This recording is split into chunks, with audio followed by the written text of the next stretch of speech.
Ladies and gentlemen, welcome to Inside the Mind of Miles.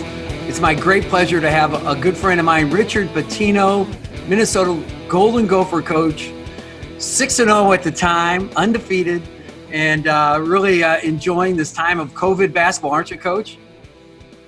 A lot of unique elements. You know, when you get into coaching, there are certain things that, you know, maybe the fans of the media don't know that you're dealing with, but coaches in the fraternity understand the challenges of it. This is a whole nother level of challenges. But you know what? I mean, if you can be level-headed through it and say, okay, like we're trying to play basketball in the middle of a pandemic.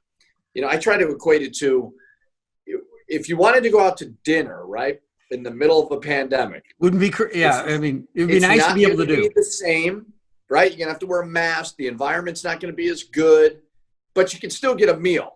Yeah. And that's kind of the way I look at playing college basketball right now. We're getting just a little bit nourished, regardless if it's any good or bad.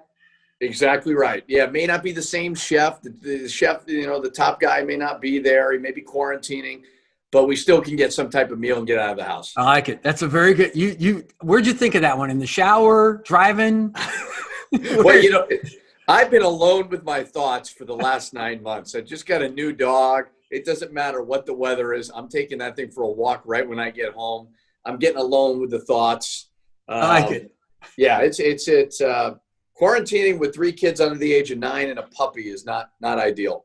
It's going to be out. It's going to be on the road right now. Your wife Jill and of course your 3 kids, and one of them is Ava. She's my second favorite, Ava, and great girl. And you know, I can't imagine the energy in that house. How those kids are going stir crazy. Are they in school at all in Minnesota?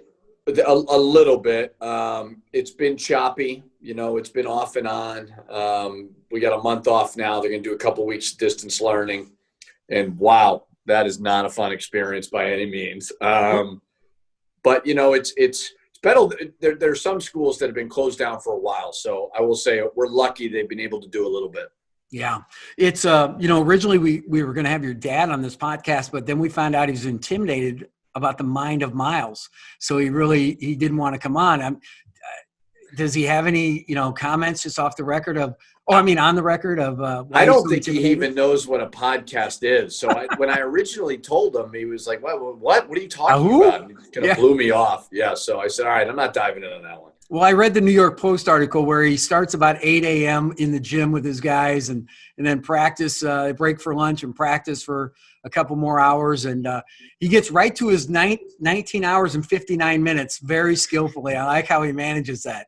You know what? Here's what I'll say about him. What is remarkable, right? I mean, you know, you've coached in a million different places. I've coached now for a little bit, and you're trying to like mentally figure out where the right place is for yourself when you're coaching, right? I am blown away by the adversity that he has dealt with over the last couple of years. And, you know, you can say what you want. You know, obviously people who work for him let him down. It's his responsibility, all that, you know, stuff that everybody, you know, talks about, which I get. But he has never lost the love of coaching. No. And has never lost the love of being on the court. I mean, he loved it so much he went to Greece. And where I'll give him credit, you know, and again, like when somebody who works for you lets you down, it certainly is our responsibility.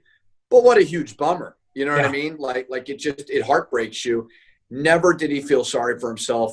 He just picked himself right back up and said, okay, I'm going to Greece. And, you know, I'm going to take advantage of that opportunity. Or Iona calls. And, I mean, he's got such a great belief in what he's doing and such a love to coach that it's inspiring for a 38-year-old who's still somewhat young in this thing. Yeah. Well, you're aging by the day, by the way. The Big Ten will do that to you. So what was it like, honestly, growing up? My dad's the coach of the New York Knicks. My dad's the Boston Celtics coach. Did you have to live it down when this town sucks of negativity? Or, you know? You know what? You probably glossed over, probably for me, the formative years of my life, which was 8 years in Lexington, Kentucky. Growing up as Rick Pitino's son. And by the way, he was eligible for the postseason 6 times, went national championship twice. I think Final Four, had just crazy amounts of success. But Lexington, Kentucky is not a normal place to live, and Big Coach Blue Nation. Coach Calipari handles it very, very well. But that is not normal. Now, luckily for me, there was no social media at the time. But 8 years of that, I remember when my dad came, and I loved it, by the way, and unbelievably supportive people and fans. But when he came to us and said, "Hey, I want to go to the Boston Celtics," we were all like, "Oh, all right, great. Let's get it." A relief. Yeah, I mean, Boston's such an easy town. Yeah, I mean, that's why for me, like, I don't relish in fame and all that stuff. Like, that's not me at all. And I think a lot of that has to do with growing up in that. And then we went to Boston, totally different. I consider myself more of a New Englander. A lot of my friends, my wife's from Boston. How many states are in New England? How many states? I have no idea. I mean, I could count them right now. New Hampshire, Vermont, Massachusetts, Rhode Island, 4. Have you done Maine yet? Maine, 5. 5? New York, New Jersey 6? Is Connecticut? No. Connecticut's New England. 6. Yeah. 6. Yeah. So we've had this argument on how many, New England guys. So you were a New Englander. So going to Boston was awesome. Oh, it was great. I mean, I just felt at home there. I remember this. I was telling Marcus Carr the story the other day where my dad was. So the first couple of years we lived outside the city, and I remember when my junior year or whatever, he gets a brownstone in downtown Boston. We moved to downtown Boston. I'm starting to enjoy life a little bit, the whole deal. And all of a sudden he goes, and they're having a bad season. He flies down to Miami to play the Heat. And I'm watching the game in Boston, and he has a house in Miami that he loves that you have seen, obviously. Yeah. I brought you down there, and we had a great time there. It was awesome. But he plays the game. They lose. And I remember Paul Pierce coming off the court, and he hugs Paul Pierce. And, you see kind of like tears in his eyes. And I'm watching going, oh, no. That's not good. He's not going to return. And he resigns the next day, stays in Miami. I don't know if he's ever been back to Boston. And so, for me, it was great because I ended up going to Providence College and, really spent 8 years up there and had a blast. And obviously, it's got a special part for me. I mean, it's just got so much, the people there have got so much character. Yeah. Well, it's anybody I know from New England, the New England area is highly entertaining, a lot of fun. Got a buddy, Paulie Donuts. I want to have him on the thing just to talk about gambling at some point, which I don't want to talk to you about, of course. But when you look at this, we're in a crazy stage. So you grow up in this basketball family. You become a head coach. You go to Florida Atlantic 1 year. Florida International. How did I miss that? It's like me saying you coached at South Dakota State. I coached at North Dakota State. You know better, of course. Thank you for that, shaming me into that. So then you become the Minnesota Gopher coach at a very, very young age. What, 30? 30, yeah. Wow. So what kind of – was that a shock to you? What did you learn? So I got a funny story for you. So Louisville is playing – That's why you're on, kid. Yeah, I got you. Louisville is playing Duke. Remember when Kevin Ware snaps his leg? Oh, yeah. Right? Yeah. So that part is not funny, obviously. That was so I recruited Kevin. I was the head coach at FIU at the time. We had a really good year. Like I never thought – we won 18 games, went to the conference finals. We were a basket away from the NCAA tournament, which would have been a miracle. And Ware breaks his leg. So my dad, they beat Duke to go to the Final Four, but it was kind of like subdued. Nobody's really celebrating because it was just uncomfortable. Well, my dad says to me, hey, why don't you stay? We'll go to, St. Elmo's. We'll get something to eat. We'll check on Kevin in the morning, the whole deal. Yep. So I said, no problem. I didn't need to be back in Miami at any point. I was probably just going to stay, see where they played and so on. Well, we're driving down the highway, and Billy Donovan calls me. And I'm like, Coach, what's up? Now, my dad is sleeping in the back. Another one of our friends, Vinny Tatum, is driving. And he's like, hey, I think I just got you in the mix for Minnesota. And I'm like, Minnesota. I'm like, I like totally not on the radar. Yeah. You know, I knew it was a really cool city. I knew it was Big Ten was a great conference, but I was like, oh, okay, Minnesota. Like, I was like, I thought they had hired somebody. And he's like, listen, I think Norwood Teague wants to go with somebody of your profile. He wants to go young, energetic, whatever. And I said, okay. So he calls me. Norwood says, I'm just telling you, or Billy says, I'm just telling you Norwood's going to call. I said, okay. So I hang up the phone and I turn to my dad in the back, and everybody thinks I listen to my dad, everything, we talk about everything. And I turn in the back and he's kind of sleeping. And I say, hey, Dad, Minnesota's going to call me. If I can get that job, do I take it? And he just kind of opens up his eyes and he goes, it's a Big Ten job. Who the hell do you think you are? You take that job and just goes back to bed. And then Norwood calls me. We have a great talk. And then I fly down to Florida the next day or two, whatever. And he offers me the job. I didn't see campus. I had been to Minnesota before to recruit, but didn't really know it. And, 8 years later here, but awesome. Very, very, very, it was very lucky. I think the timing of it was really good. Obviously, Norwood had hired Anthony Grant, who worked for Billy, and he hired Shaka Smart. He trusted in Billy, and I think he believed in obviously what I could become. Yeah, that's important, and you've done an excellent job at Minnesota. Big Ten is hard to sustain excellence. You've had very good teams. You've had bad teams, and it's no fun when you have those bad teams. The one thing that I appreciate about you is how you've been able actually to after last season where you were just on the brink the whole time, then it doesn't fall your way, then the season ends, so you have no chance to even make a run in the Big Ten tournament. Now you put together a squad. You get transfer from Drake, 7-footer, very, very good player. Marcus Carr, who had sat out at Pittsburgh, is awesome. You put some pieces together, and you've had to do that 2 out of the last 3 years, I'd say. And you're not the only one. Everybody's scrambling. And I will personally just say this. I am not in favor of the immediately eligible transfer. And why I'm not, because I think it's going to hurt the overall product of college basketball.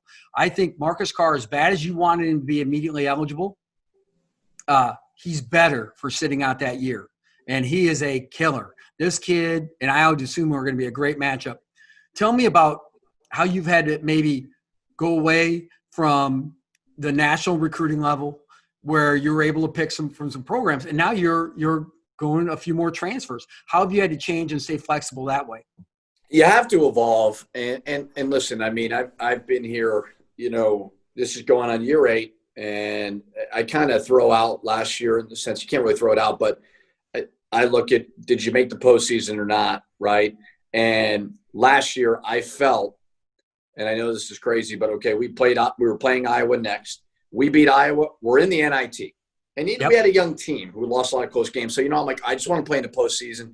I thought if we won 2 more, we're in the NCAA tournament. Now you're talking 3 out of 4 years at Minnesota, who hasn't had that consistency yet. And really the team that didn't make it was Coffey gets hurt. We had off the court issue. You were 14 in the country at one point.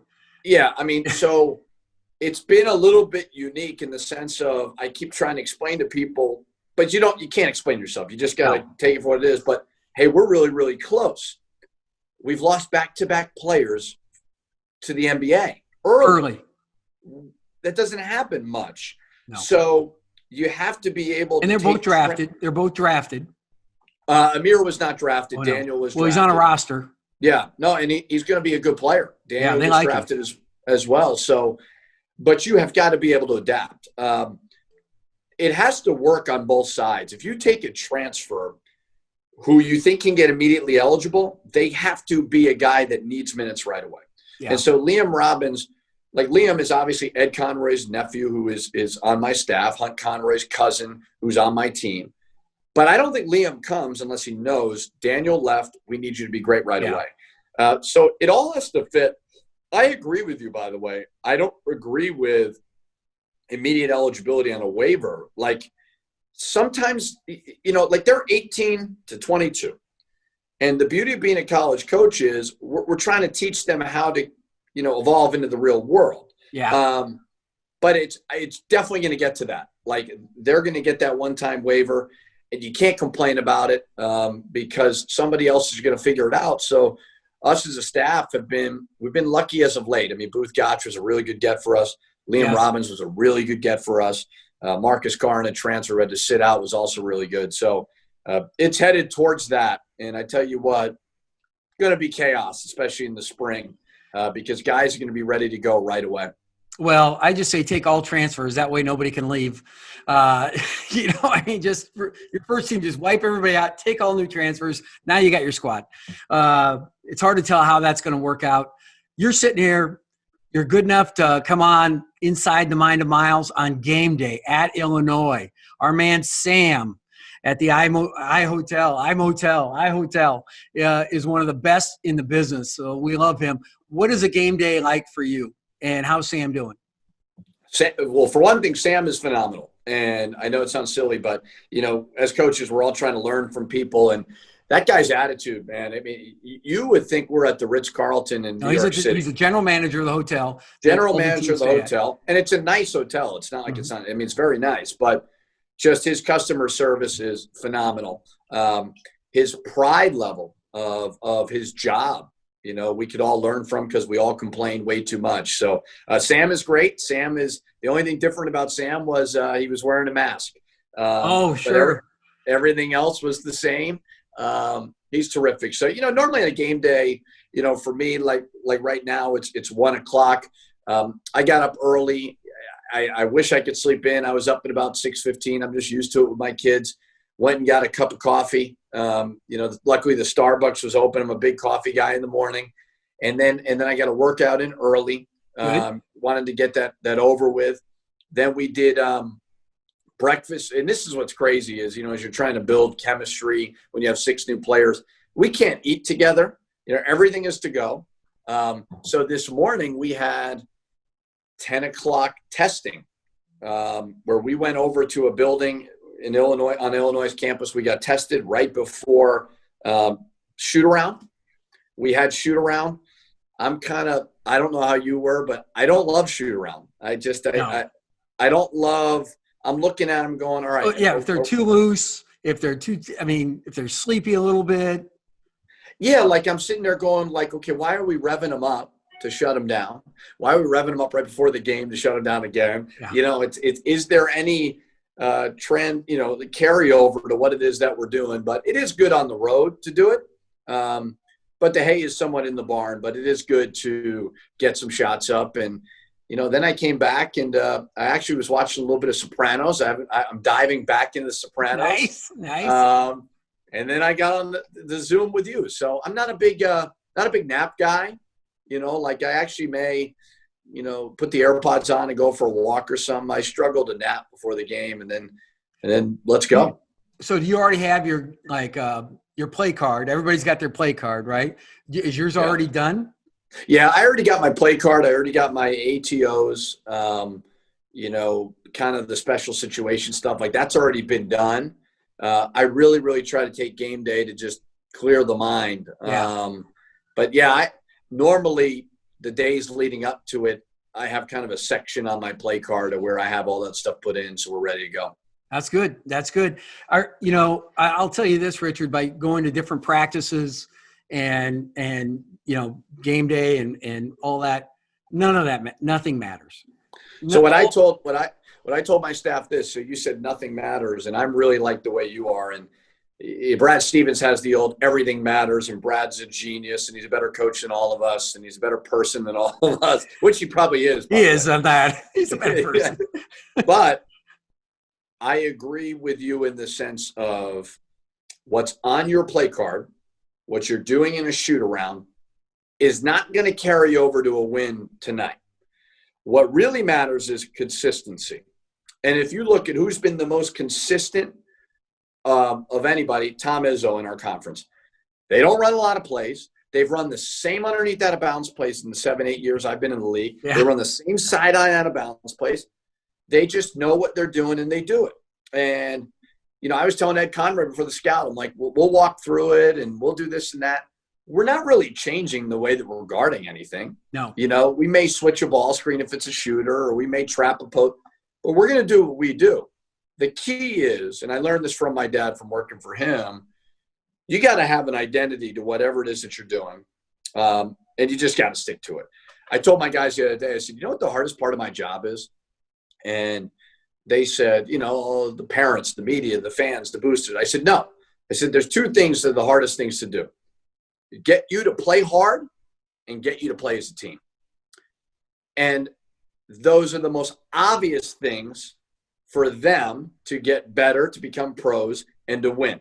Yeah. But it's human nature, and there's so many forces that you're fighting with every single day.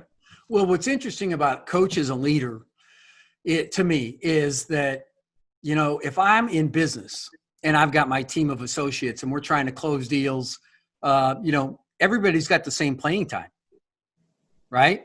It's like Glengarry Glen Ross, the leads are no good. No, the leads are good. You just got to work at it. But we have a finite, we have limited participation, right? Finite number of minutes, only X amount of guys are going to play. And then balancing all of that, inner competition cooperation is difficult. Really difficult. One of the first things I always write on the board with the team is we are on the same team. Yeah. And society is anti-team. Social media, anti-team. If so-and-so has 20 points, that's going to be the storyline over the guy who drew the charge or got the offensive rebound or so on. That's just the reality of society.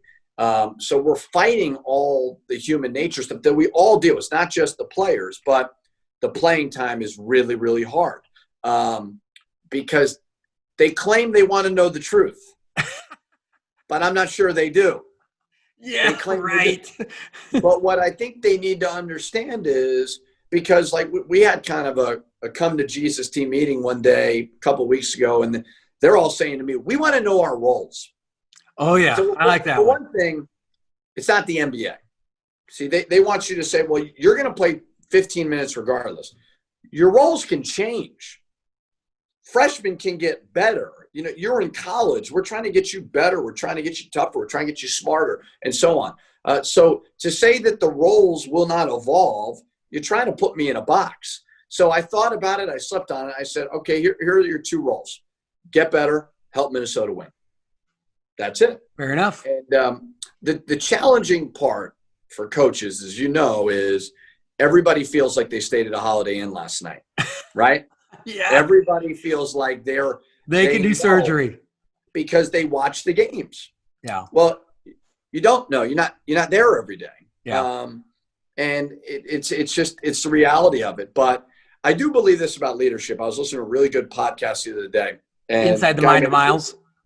It was the Mind of Miles, and Tim Miles made a great point. But he said, you know what? In leadership, the people in your organization have to know you're a fan of theirs.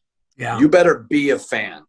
And I thought that really stuck with me. Like, even if you played 6 minutes, even if you didn't play well, they better know that I'm rooting for them. Yeah, I'm invested in you. Yeah, and that's really, really powerful. Because they're probably, not happy with 6 minutes, and maybe mom and dad aren't exactly happy, and not everybody's willing to wait. And it's a difficult time, and you can't make everybody happy. And I really like what you put on the board there. I think, we are all the team, and that's really important. Well, and if you think about this, and again, like, I've got some really good parents in my locker room. I've got some really good high school coaches, but everybody is in their little groups. Well, I asked, player A, I said, hey, would your mom and dad want you to get a triple-double, but we lose? He said, triple-double. I said, I asked player B, would your parents want you to score 35 points, but we lose? And almost all of them said they'd rather I play well and we lose. It's not that they're bad people. I think they're really, really good people, but it's just reality. Yeah. That's the biggest challenge in coaching is, can you get them all just playing for the win? Yeah. And that's it. And then get them to believe that if you win, everybody will prosper in the end. Yeah. And that's exactly what happens if you can get to that point and sustain it. And that's what you've had to fight over your 8 years. You haven't been on top like Tom Izzo all 8 years. And those guys are able to keep doing it. Who do you pick off on your way up? is the hardest part in the Big Ten to me. So we're switching gears. I've got a multiple choice question for you. Are you ready? I'm ready. Okay. Have you received more technicals for A, ripping off your jacket and throwing it down, B, ripping off your tie and throwing it down, C, ripping off your mask, which is a new one, all right, or D, all of the above? I would say the beginning, it was throwing the coat, then it was throwing the tie. I think they put like the Pitino rule in the Big Ten because it was like a derobing rule where now it's if you take anything off, you get an automatic technical. So I've stopped doing it. I'm staying fully clothed. I said to the ref one time, I said, if you guys keep this going, I'm going to be naked by the end of this game if you keep missing all these calls. So fortunately, the game ended. But, you know, I'm not kidding. I don't know. Over 7 years of being a head coach, I think I have less than 4 technicals. I tried to – Fact check, please. Fact check. Yeah, I would say I tried to get ejected from your game when we lost the buzzer. You almost did. I almost got arrested. Hell of a call. Good call. Yeah, I have not had a crazy amount of technicals. You know what's funny? And this is – now our league is full of coaches that work the refs more than any league I've ever been. Oh, you feel like you're not keeping up. Now, my dad is a yeller. He's a screamer. He's active. Never works the refs, ever. Legitimately ignores them. Billy Donovan was somewhat the same way. So I remember when I first got in the league and I'm going against Bo Ryan. I'm like, I guess I got to do something. Or Coach Izzo even. I mean, Painter, those guys work it. So you better do it because you feel like, you know, you're going to be lost in the shuffle. There's no question that it puts a lot of pressure on you.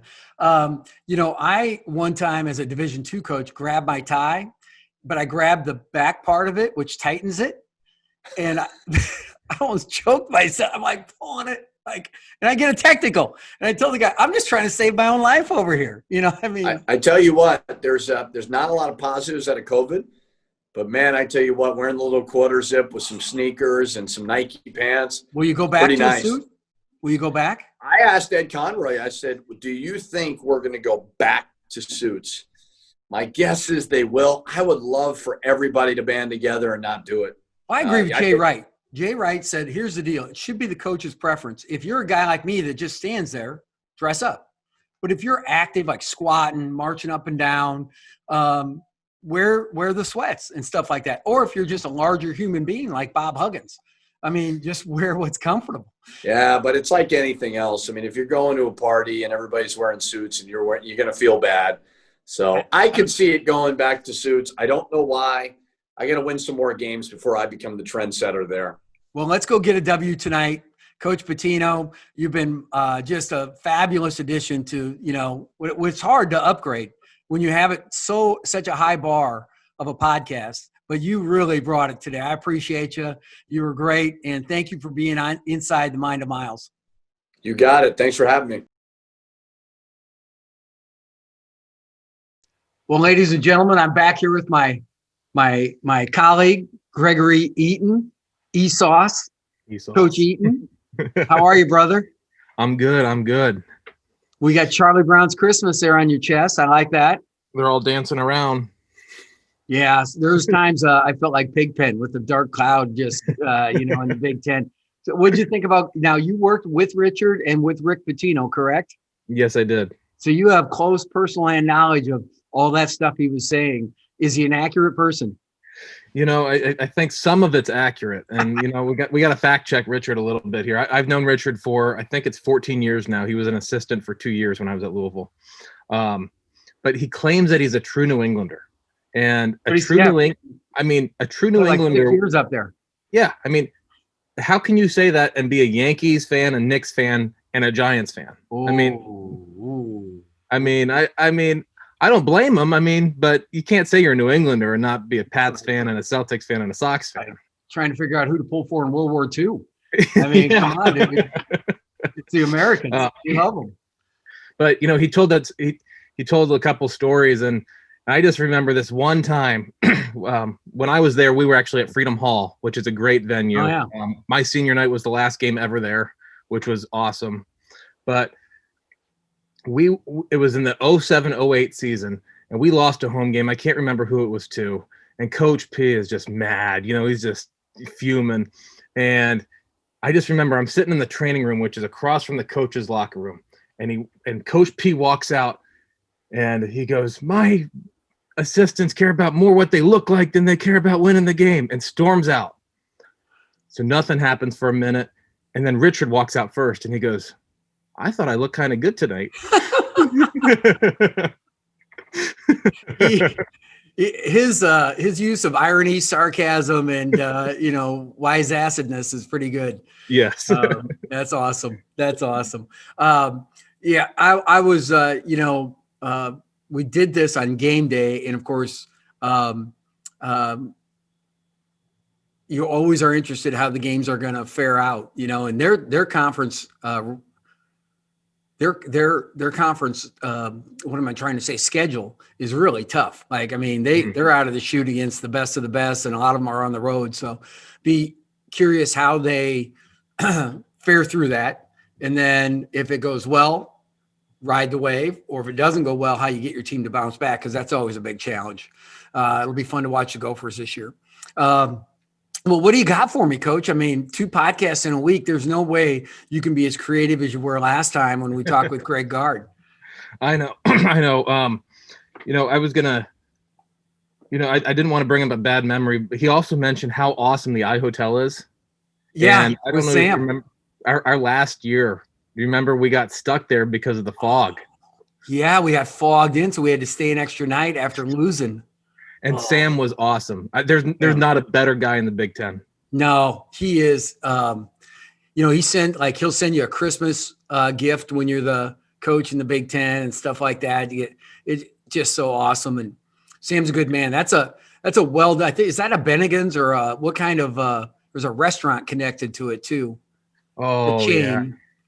Yeah. But it's good. I mean, they do a nice job. Yeah, it's a really good hotel to stay at, and iHotel, no doubt about it. It is a bad memory, Greg. Thanks for bringing it up. We got fog. Yeah, when you're an ops guy and the fog comes in, it's not fun. Remember the time? Was it our first year at Nebraska that we lose at Minnesota? And all the way back. First of all, yeah, it's just awful flying home. Literally one of my worst flights. We're bouncing around, everything going crazy. Then it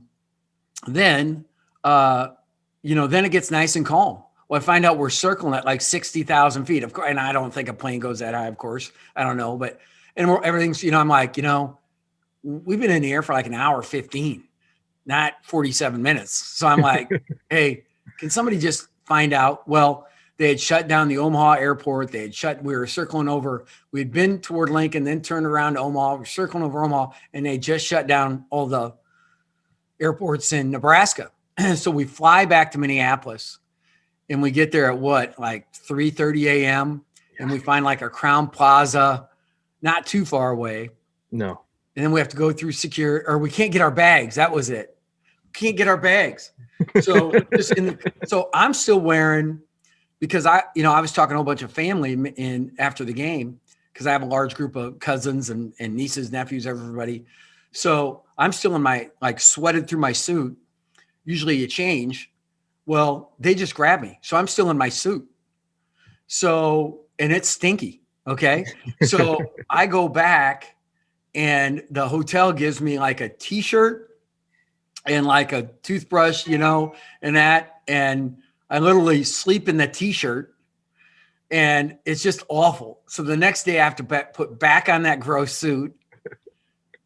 That was a shit burger, I tell you. And that was a bad game. I think the only positive part, I think Ray Gallegos had like 30 points or something like that. I think he hit 7. He made his first 10 threes. Yeah. And then, So, he was giving him a business that night. That was our first year. I blame Brandon Ubell. It's easy. It's easy to blame him. I remember the guy getting on the captain gets on the phone, and he goes, "So everyone in the back, we've been circling over Omaha. they've been trying to clean off the runway, and when they move to the second half, the first half freezes. If we don't turn back to Minnesota soon, things could get bad. Yeah, we're gonna run out of gas. We're like, yeah, let's get back. First half freezes sounds like the game. So anyhow, all right, what do you got for me, Buckshot? Okay, we got Christmas favorites today. So kind of getting people inside the mind again. So here we go. A couple things, and we're just your all-time favorite thing. So we'll give you an easy one first. All-time favorite Christmas movie. A Christmas Story with Ralphie. Yep. Oh, fun. You never said that, right? No. Never. Another easy one here. Favorite Christmas song. So the Drummer Boy Peace on Earth with Bing Crosby and David Bowie is, I just love that song. My dad was a huge Bing Crosby fan. I was kind of a Bowie fan, not so much Ziggy Stardust, but David Bowie. And, and they kind of did that impromptu. Bowie didn't want to sing Little Drummer Boy. So he did Peace on Earth, and they just kind of made it a duet. I did not know that. Right on the spot. Yeah. Wow. How about that, Cliff Clavin? Any Boston thing you'll laugh at, dude. I know. I just that who was it? It was Matt Holt was the king of the Cliff Clavinism. Oh. That's what you told him all the time. Coach, did you know? Yeah. Favorite Christmas gift. Oh, when I was little, my mom and dad gave me a hoop, an iron hoop with a net that you hang on a door, and a little rubber basketball, and you could shoot it and all that. And it had a bell on it. So every time you scored, it rung the bell. The bell lasted till Christmas Day. Okay. It wasn't like I was this huge bucket getter, but it was just that annoying. But the rim lasted me, I'll bet. I really, there are still, when I left for college, there were still marks on our front door. Wow. Yeah, where, I had it figured out. I could throw lobs to myself. I could throw a lot, or throw it off the wall. It would hit the rim, and then I'd dunk it. I won a lot of state championships in that hallway, my front hallway in Dolan. You were just practicing for when you had a son, when you could dunk on him. Yeah. I should dunk on him today too, get him organized. Favorite Christmas food or dessert? So, yeah. Basically, I hate like big holiday food, like turkey and stuff. I'm just not a turkey gravy guy. You know what I mean? I just as soon have a pizza. And, but my mother-in-law and my wife make this peanut soup.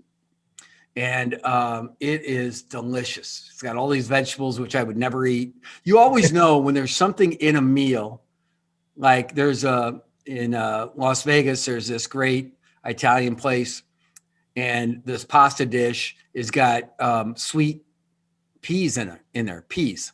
And I wouldn't touch a pea, okay? But I gobble them down there. So anytime there's a food you wouldn't normally eat, but when it's combined with all this other stuff, you just gobble it up, it's good. So like literally 2/3 of the ingredients I would not eat on its own in this this soup. But it's so good. Carrie made it for Thanksgiving, and I'll be begging her to make it here next week too. How about you? My favorite food, I would say my grandmother always makes a breakfast casserole. Nice. Every Christmas morning. So it's a sauce. Is that like an egg bake or a quiche or a? It's more of a bake of some kind. So it's got some eggs in it. It's got some croissant rolls mixed in there, sausage, sometimes a little bacon in there. So you put any hot sauce or anything on there like some of these guys? Yeah, I usually put salsa on mine. All right. So, how about gift? Gift. Oh boy. How'd you like to be a parent? Like on this question, if your child was born on the 25th, like you got to say the child. Yeah, I mean, not Jesus, not the big boy, not Jesus, but just a normal kid. Yeah, I don't know. I would say the easier question for me would be movie. I love the old, probably when you were growing up, they had those old like little claymation movies. Oh yeah, yeah. I'm a sucker for The Year Without a Santa Claus. Just a sucker for it. I don't know why it is, and that's just probably one of my things. I like it. That's good.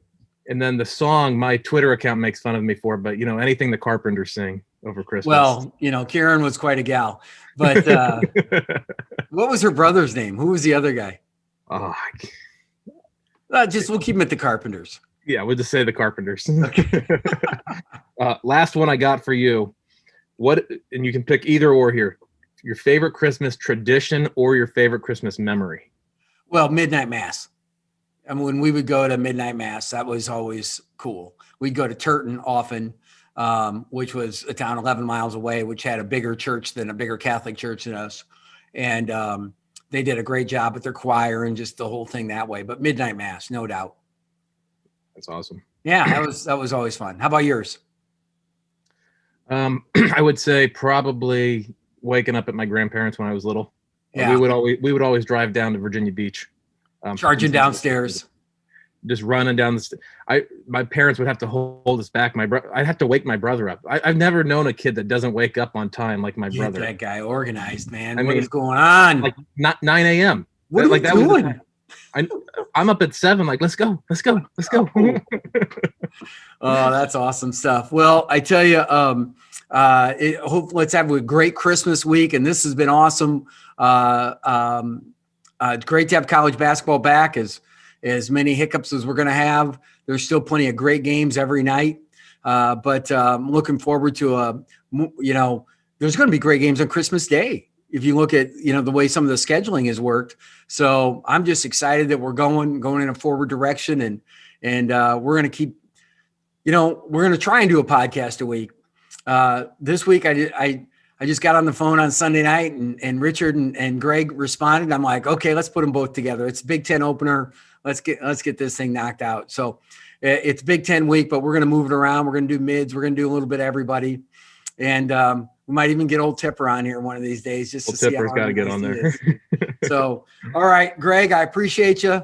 Great questions as always. And until next week, Inside the Mind of Miles. I'm so happy you're joining us on this just so popular podcast. Rate, review, subscribe on whatever platform you want to, and you'll be able to find us. Thanks, folks. Until next week, see ya.